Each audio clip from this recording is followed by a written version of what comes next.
L'un des meilleurs métros des États-Unis se trouve dans la capitale. Le métro de Washington DC est le deuxième plus fréquenté du pays, mais aussi le plus long juste derrière New York grâce à ses 208 km de ligne. Mais surtout, c'est un système plutôt récent puisque la première ligne a ouvert en 1976. Du coup, les stations sont plutôt grandes et volumineuses, à l'inverse du métro historique de New York et ses quais étriqués.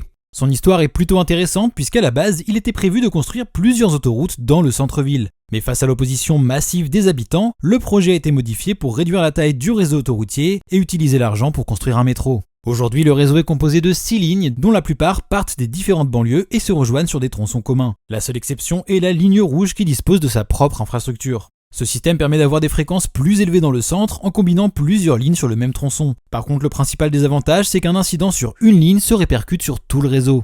Au niveau du matériel, on trouve actuellement des rames construites dans les années 80 par Breda et des plus récentes livrées dans les années 2000 par Alstom. Les plus modernes du réseau sont néanmoins les rames livrées en 2015 par Kawasaki avec un nouveau design pour la première fois. Et à partir de 2027, les plus anciennes seront remplacées par des nouvelles rames fabriquées par Hitachi.